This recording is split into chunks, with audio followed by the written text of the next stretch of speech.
Hi, welcome to another tribe talk. We're going to be talking about the Ouphe. The Ouphe is a fairy tribe in magic that is very interesting and has interesting real world lore. There is a content warning for ableism, sanism, and child abuse mentions. If you cannot handle this at the moment, please click away. The origin of the Ouphe is North Germanic, as the North Germanic word Auf gives us a doublet for both Ouphe and Ouphe.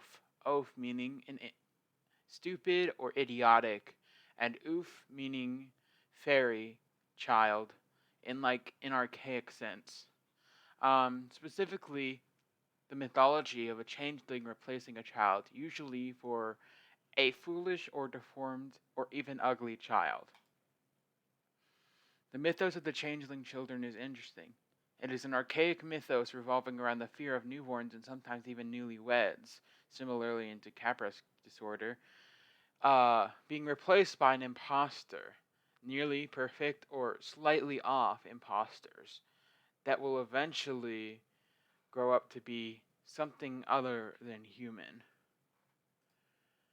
This belief, as prosed by D.L. Ashleyman in his essay Changelings, has a main thesis revolving around the fact that changelings' ravenous appetite is so frequently mentioned indicates that the parents of these unfortunate children saw in their continuing existence a threat to the sustenance of the entire family.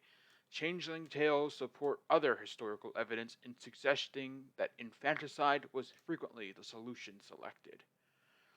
Basically, in short, meaning that the justification of murder had to mean that there was something evil in the house, because murder by itself is usually seen as an evil action, especially to proceed against a child. So if you find some way to say that your child is actually not your child and actually more of a parasite or a being that is evil, then there's a justification to murder it to preserve both your home, your food reserves, and other means of sustenance that you have, because a lot of the Changeling Children beliefs took place during the medieval ages, where everyone needed to work to provide for the family, and having even one person not working could be a huge detriment, especially if it was a child.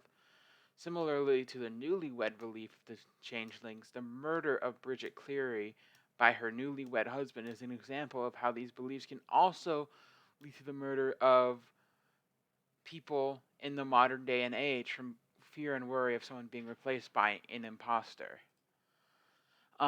Children with either neurological, physical, and or both of these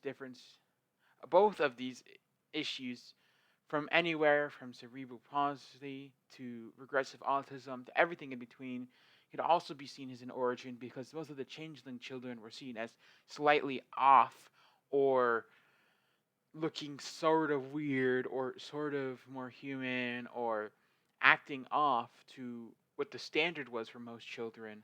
So this is where the horrifying part of the changeling myth comes into place, because as seen before, most of the justification and solutions to this issue were to either kill or severely abuse the child.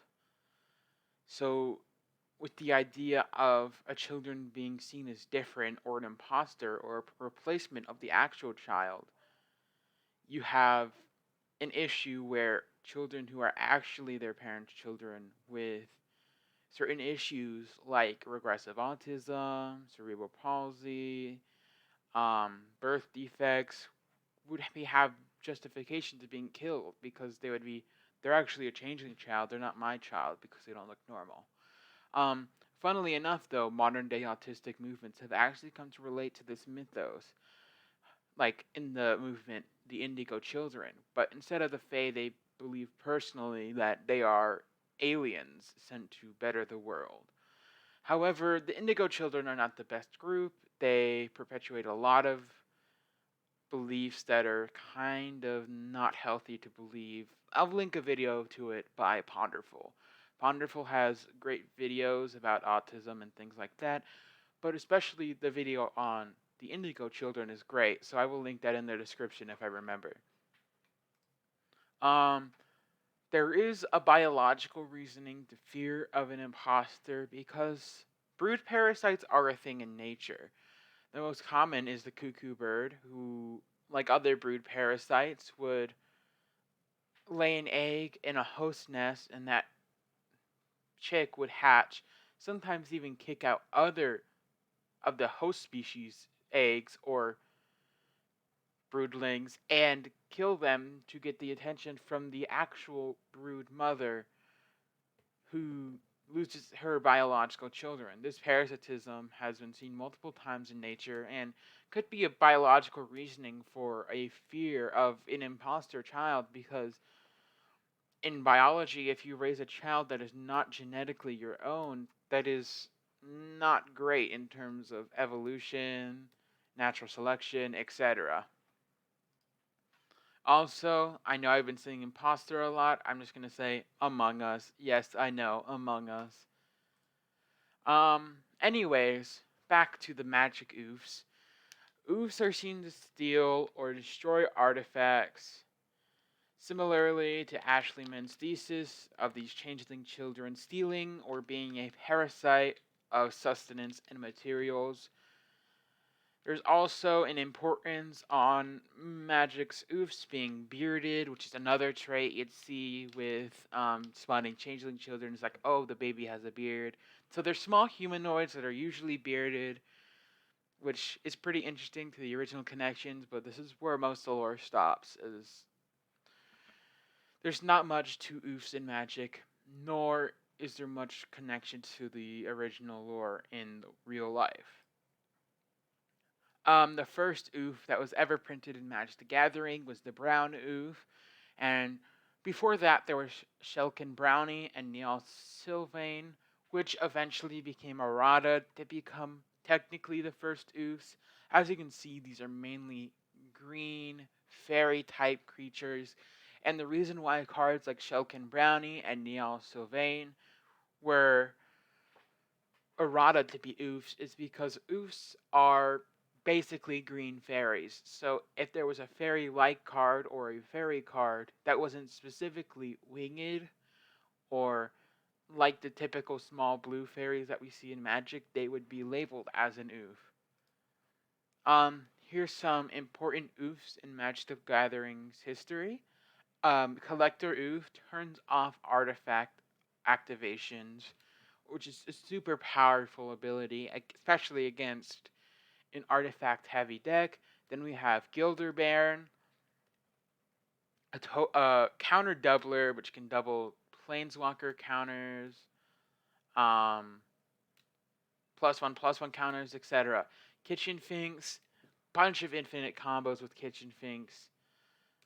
Similarly, they also, all of these fit into the green, not winged, fairy-like, but not really the standard fairy design, so they became Ouphes.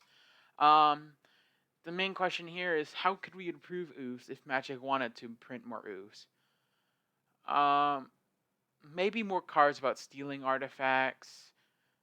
Ouphe Commander would be interesting.